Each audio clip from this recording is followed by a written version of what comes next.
उत्तराखंड के स्वास्थ्य मंत्री डॉक्टर धन सिंह रावत ने प्रदेश में स्वास्थ्य सेवाओं को बेहतर बनाने की दिशा में किए जा रहे प्रयासों की जानकारी दी। उन्होंने कहा कि प्रदेश के दूरस्थ क्षेत्रों में बेहतर स्वास्थ्य सेवाओं को पहुंचाने के लिए प्रदेश सरकार हर मुमकिन कोशिश में जुटी है। स्वास्थ्य मंत्री डॉक्टर धन सिंह रावत ने कहा कि आम जनता के लिए Ayushman Bharat health and wellness centre के नाम से एक महत्वपूर्ण योजना संचालित की जा रही है। उन्होंने कहा कि उत्तराखंड राज्य में 1464 हेल्थ एंड वेलनेस सेंटर संचालित किए जा रहे हैं, जिसमें से 1031 उपकेंद्र, 38 शहरी प्राथमिक स्वास्थ्य केंद्र और 395 प्राथमिक स्वास्थ्य केंद्रों पर संचालित हो रहे हैं। हमारे राज्य में 1031 उपकेंद्र हैं जो, और 1464 जो हेल्थ एंड वेलनेस सेंटर हैं, उनमें जो है कार्यक्रम होने वाले हैं। और सभी केंद्रों में जो है योगा भी होगा, भारत सरकार के जो कार्यक्रम हैं उनको भी वहाँ पे किया जाएगा।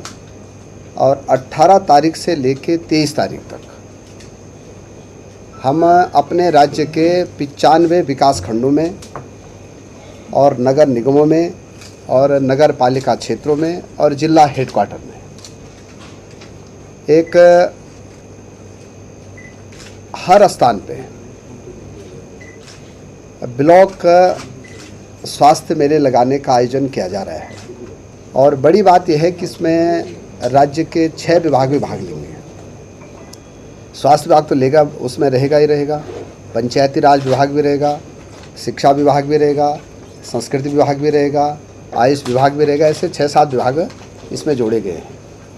और चीफ सेक्रेटरी ने भी इनके सबकी बैठक ली है। और मैं कह सकता हूं कि पहला इवेंट ऐसा है जो कि स्वास्थ्य के क्षेत्र में हजारों लोगों को एक बड़ी राहत मिल जाएगी मेलों में। और इन मेलों में हर प्रकार की सुविधा देने के विषय हमने रखा है, जांच से लेके वहाँ पे जो आयुष्मान कार्ड बनाने से लेके जो सारी चीज़ें रखी हैं, लगभग 22-23 बिंदुओं पे वहाँ पे पूरा चेकअप भी होगा और लोग भी आएंगे।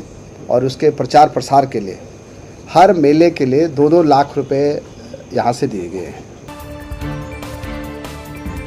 देहरादून में महिला कांग्रेस के कार्यकर्ताओं ने एशले हॉल चौक पर गणेश जोशी का पुतला दहन करते हुए जोरदार नारेबाजी करते हुए अपना विरोध जताया।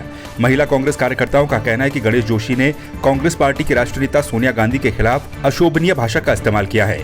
उन्होंने कहा है कि गणेश जोशी को अपनी स्टेटमेंट वापस लेनी चाहिए और माफी मांगनी चाहिए। यदि वो ऐसा नहीं करते हैं तो महिला कांग्रेस के कार्यकर्ता पूरे प्रदेश भर में कैबिनेट मंत्री गणेश जोशी का पुतला दहन करेंगे।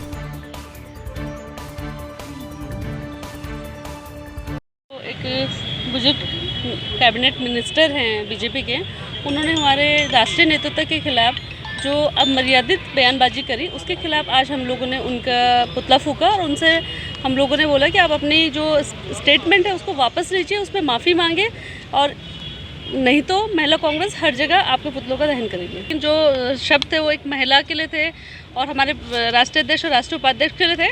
और हमेशा बीजेपी बहुत महिला सम्मान की बात करती है, लेकिन जब वो बात अपोजिशन पार्टी की महिलाओं के बारे में आती है तो वो किसी भी तरह के स्तर तक नीचे गिर जाती है। ये बड़ा निंदनीय विषय है। उत्तराखंड के बेरोजगारों ने प्रदेश भर में बेरोजगार संघ के बैनर तले अपनी मांगों को लेकर आक्रोश रैली निकालकर मुख्यमंत्री आवास कूच कर अपना विरोध जताया। इस दौरान बेरोजगार संघ के अध्यक्ष बॉबी पवार का कहना है कि 3 पालियों में आयोजित की गई परीक्षा में आयोग के द्वारा कई सही प्रश्नों को डिलीट कर दिया गया था और कई गलत प्रश्नों को सही मान लिया गया था। इससे लाखों योग्य उम्मीदवार चयन से वंचित रह गए। इस दौरान प्रदर्शनकारियों ने आयोग में कार्यरत वर्तमान अध्यक्ष से भी इस्तीफे की मांग की।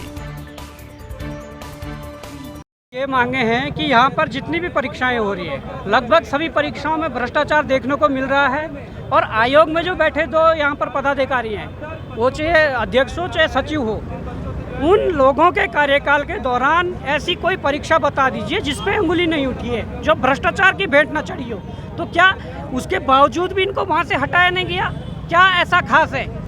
आपको ऐसे पदों पर तो लगभग 1 या 2 साल से ज़्यादा किसी अधिकारी को नहीं बैठाना चाहिए, क्योंकि ऐसे करप्ट लोगों के साथ जब उनकी जड़ें फैलती है तो वहाँ से थोक विक्रेता बनते हैं और लोगों तक पेपर पहुँचवाते हैं। तो ये बहुत बड़ी धांधली हुई है। इसमें कई ऐसे लोग हैं जिनको हम अच्छी तरह से जानते हैं, जिनका पढ़ाई लिखाई से कोई नाता नहीं है, उसके बावजूद टॉप 5, टॉप 10, टॉप 50 में सिलेक्शन ले रखा है। तो हमारी ये मांगे हैं, इन दोनों को हटाया जाए और इस परीक्षा की CBI जाँच हो और आगामी जो भी परीक्षाएँ वो एक पाली में हो। हल्द्वानी में नगर निगम कई वर्षों पुराने अतिक्रमण पर लगातार कार्रवाई कर रहा है। इसी बीच हल्द्वानी के मेयर और विधायक का भी वार पलटवार तेज हो गया है। मेयर जोगिंदर रौतेला का कहना है कि अतिक्रमण हटाना नगर निगम के अधिकार क्षेत्र में आता है और शहर को सुनियोजित विकास की तरफ ले जाने के लिए इस तरह की कार्रवाइयां चलती रहनी चाहिए। उन्होंने कांग्रेस पर निशाना साधते हुए कहा है कि ये उन लोगों का दोष है जिन्होंने राजनीति के आड़ में सहारा दिया। उन्होंने कहा कि उत्तराखंड सरकार और नगर निगम का साफ तौर पर मकसद है कि शहरों में अवैध अतिक्रमण को बिल्कुल भी बर्दाश्त नहीं किया जाएगा। नगर निगम के दायित्व में अतिक्रमण को हटाना भी होता है और सभी प्रशासनिक अधिकारी चाहे जिले स्तर के हों, नगर स्तर के हों, सभी के दायित्व में आता है और उसी क्रम में कार्रवाई की जा रही है। और मैं समझता हूं कि शहर को अगर एक सुनियोजित विकास की तरफ ले जाना है तो ये सब कार्रवाइयाँ चलती रहनी चाहिए। और ये कोई मैं इस विषय को बिल्कुल जायज़ नहीं कहता कि कोई उदाहरण दे कि मैं 20 साल 30 साल पहले से यहाँ पर बैठा हूँ तो कहीं वो अतिक्रमण की श्रेणी से अलग नहीं हो जाता है। ये उन लोगों का दोष है कि जिन्होंने उसको अब तक प्रशय दिया। और मैं समझता हूँ कि वर्तमान में अच्छा तालमेल और उत्तराखंड सरकार और नगर निगम का साफ मंतव्य है कि अतिक्रमण बिल्कुल भी बर्दाश्त नहीं किया जाएगा, क्योंकि ये शहर को सुंदर बनाना भी एक आवश्यक कार्य है। जहाँ जहाँ भी अतिक्रमण को हटाया जा रहा है उन क्षेत्रों को और सुगम सुंदर बनाने का कार्य भी निकट भविष्य में चलेगा। पिथौरागढ़ जिले के भ्रमण पर पहुंचे प्रदेश के मुख्य सचिव डॉक्टर एस.एस. संधू के द्वारा विकास भवन सभागार में जिले के विकास कार्यों की समीक्षा बैठक की गई, जिसमें जिलाधिकारी डॉक्टर आशीष चौहान के द्वारा जिले के विकास कार्यों से मुख्य सचिव को अवगत करवाया गया। मुख्य सचिव ने स्थानीय पंडा फार्म के विश्राम गृह में अलग अलग विभागों के द्वारा लगाए गए स्टॉलों का भी निरीक्षण किया।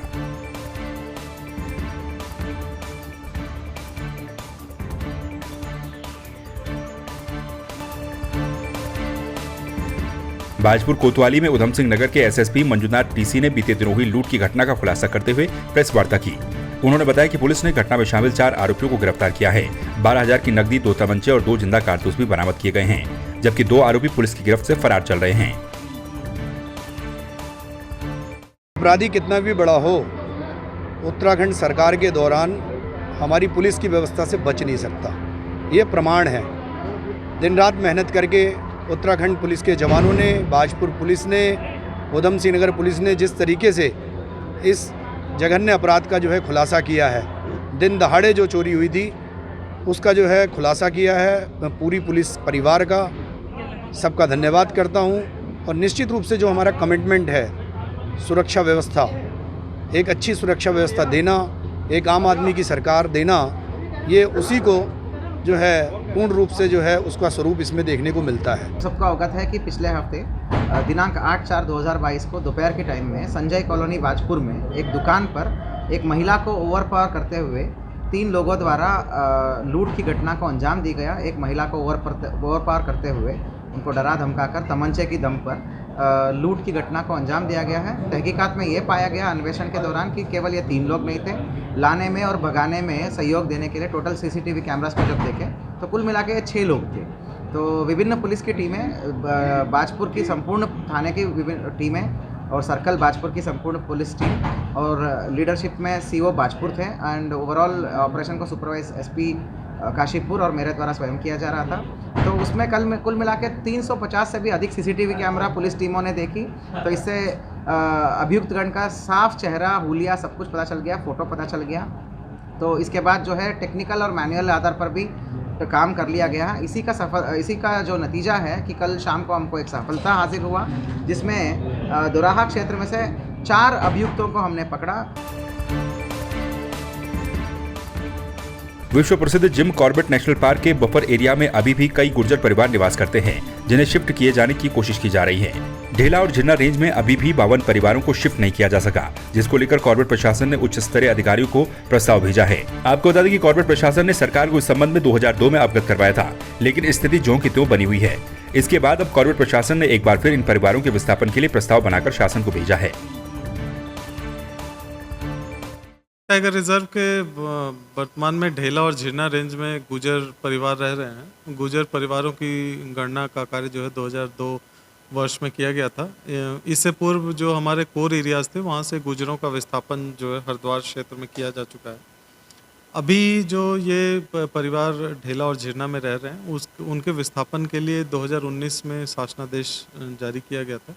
उस शासनादेश में दी गई शर्तों के अनुरूप जो है गुजर परिवारों का विस्थापन का प्रस्ताव जो है इस कार्यालय स्तर से उच्च स्तर को भेजा जा रहा है। प्रयास ये होगा कि चूँकि कॉर्बेट टाइगर रिजर्व के बफर जोन में भी काफ़ी टाइगर डेंसिटी अच्छी है, तो NTCA से विशेष इसमें प्रस्ताव पारित कराकर इससे बजट प्राप्त किया जाए। यदि नहीं होता है तो राज्य सरकार अपने स्तर से ये विस्थापन की कार्रवाई।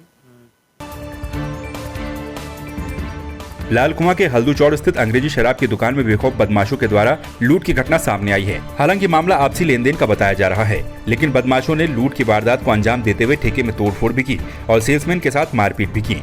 इसके बाद सूचना पर पहुंची पुलिस ने मामले की जांच शुरू कर दी है। इनने दुकान में घुसे धारदार हथियार से हम पर हमला किया। 4-5 लोग थे, हथियारों से लैस हो गए, दुकान के अंदर घुसे और मारपीट स्टार्ट कर दी। दुकान फोड़ गए और दारू की पेटियां ले गए और कैश वैश रखा था। 6-6.5 लाख रुपए समथिंग कैश था दुकान में। हम दुकान से निकले तो ये अंदर तोड़फोड़ कर रहे थे। फिर दुकान में आके देखा तो हमने वो कैश हमें प्राप्त नहीं हुआ। पुलिस को सूचना दी, कल रात कार्रवाई की मांग कर रही थी। कुछ अज्ञात युवक कार से निकले, दुकान में घुसते ही उसने कुछ पिस्टल टाइप के सामान निकाला और सेल्समैनों के ऊपर रखने लगा और उसके कुछ अज्ञात साथी दुकान में पेटियां फोड़ने लगे और एक साथी उसका गले में जाके कैश वैश निकालने लगा। 6,20,000 से ऊपर का ही कैश है। उनकी सूचना मिली थी तो उनके द्वारा बताया गया था कि दुकान में कल रात कुछ 3-4 लड़कों ने आकर के दुकान में चोरी कर रखी है और लूट कर रखी है। तो उसी के संबंध में आज निरीक्षण किया गया है। तो निरीक्षण में अब जितना अंतर पाया गया है वो अनुज्ञापी को दे दिया जाएगा, बाकी कार्रवाई उनके द्वारा की जाएगी। अब ऐसा अब एकदम बताया नहीं जा सकता है, लेकिन है काफ़ी 25, 30, 35 पेटियों का अंतर आया है।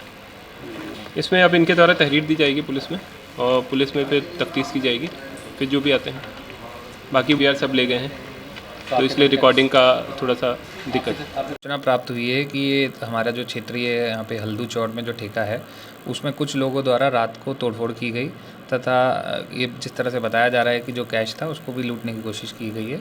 इस संबंध में हमारी जो पुलिस की टीम है वहाँ मौके स्थल पे पहुँच गई है। इस संबंध में तोड़फोड़ की तो भी पुष्टि हो पाई है तथा आबकारी निरीक्षक और इनको बुला के वहाँ पे चेकिंग की जा रही है कि क्या क्या लॉस हुआ है, क्या है, और इस पर शिकायत प्राप्त हो गई है। आगे कानूनी कार्रवाई की जाएगी। इसमें अभी जैसे शिकायत प्राप्त हुई है, घटनास्थल का निरीक्षण करके इसकी पुष्टि करते आगे कानूनी कार्रवाई की जाएगी।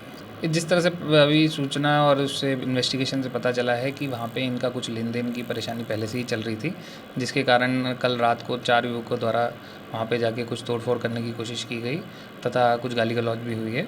तो इस संबंध में ही आगे इन्वेस्टिगेशन करके जितने भी साक्ष्य प्राप्त करके कार्रवाई की जाएगी।